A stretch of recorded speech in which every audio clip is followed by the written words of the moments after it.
90% of desk setups fail at the exact same spot. And it's not the monitor, the chair, or the keyboard. It's the 18 inches of chaos hiding under your desk right now.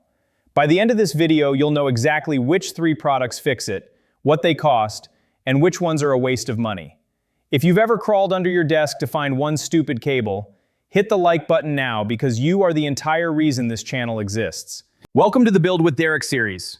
Here's the deal. Derek has the worst desk setup in the history of remote work. Every week he reorganizes it. Every week it gets worse.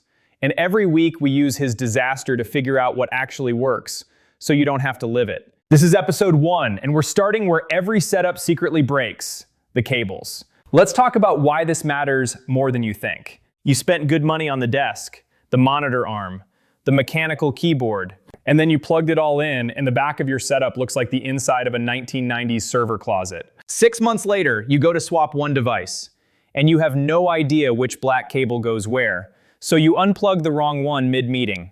And the moment it really stings, when someone walks behind you on a video call and you watch their eyes drift down to the floor, that's the moment. That's the regret. So here's how we figured this out. We analyzed over 300 threads across r/home office, r/monitors, and r/standing desks from the last 12 months. Specifically, every post tagged with cable management, cable mess, and standing desk wiring. We cross-referenced the products people actually recommend against manufacturer spec sheets, load ratings, adhesive types, channel widths. The pattern is brutally consistent. 3 categories of products solve roughly 95% of the problem, and almost everyone overspends on the wrong one first. Community consensus across those threads points to the same 3 fixes again and again. Let's go through each. Verdict first. Fix number 1, cable raceways. The verdict. This is the single highest impact purchase and most people skip it. A raceway is just a channel that mounts to the wall or the back of your desk and hides every cable running vertically. Here's why it's first. Across the threads we analyzed, the number 1 complaint wasn't the desk. It was the cables dangling from the desk down to the wall outlet. A raceway makes that drop invisible. 3 data points. 1. Most paintable raceways run a standard channel width that swallows 4 to 6 standard cables plus a power strip cord. That covers a monitor, a laptop charger, peripherals, and a lamp without forcing. 2. The adhesive-backed versions skip drilling entirely, which matters because roughly 1/3 of remote workers in these communities rent and can't put holes in the wall. 3. They paint over. So once it's up and coated, it disappears against the wall. The exact effect people pay interior designers for.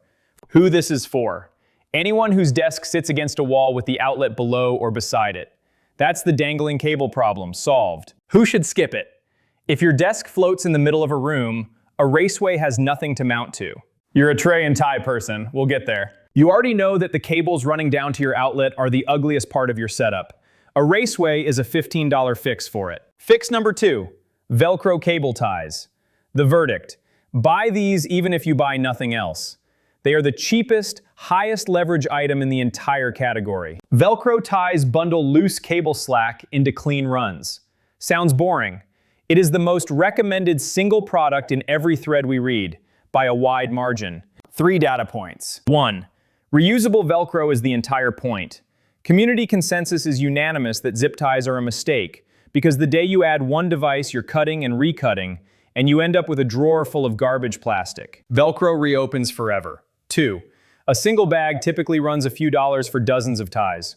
Call it pennies per tie, which is why people buy them by the 100. 3. They solve the hidden problem nobody photographs. The loop of excess cable.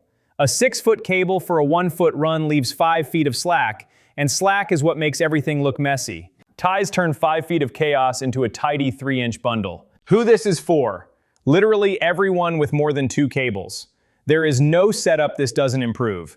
Who should skip it? Nobody. This is the one universal. If you take one thing from this video, it's a bag of Velcro ties. Most people in your situation already own zip ties and already regret them.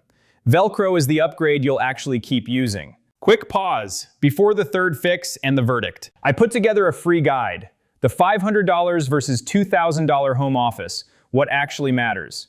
It breaks down exactly where to spend and where the expensive stuff is a scam, cable management included, so you don't have to take notes off this video. It's free, links in the description. Grab it, then come right back. Because the third product is the one people get wrong the most. Fix number 3, the under-desk cable management tray. The verdict: essential for standing desks, optional for fixed desks, and the one people overspend on. A tray mounts to the underside of your desk and holds your power strip, charging bricks, and cable slack up off the floor. Here's the nuance the threads make crystal clear. 3 data points. 1. For standing desks, this is non-negotiable. When the desk rises, every cable not secured to the desk gets yanked toward the outlet. Our standing desks is full of people who destroyed a charger or popped a plug because their tray was missing or underrated. 2. Load rating is the spec nobody checks. A power strip plus 3 charging bricks can hit a real weight, and the cheap clamp-on trays sag or drop. Spec sheets matter here. Match the tray's rated capacity to what you're actually loading. 3. Mounting type is the real decision. Screw-in trays hold the most weight, but mean drilling into your desk. Clamp-on trays protect the desk, but cap out lower. Pick based on whether your desk moves and whether you'll ever sell it. Who this is for: every standing desk owner, full stop, and anyone with a power strip currently sitting on the floor. Who should skip it? A fixed desk against a wall where the raceway and ties already hid everything. A tray there is nice, not necessary. Don't buy the premium tray for a desk that never moves. So that's the system. Raceway hides the vertical drop. Velcro tames the slack. Tray lifts everything off the floor.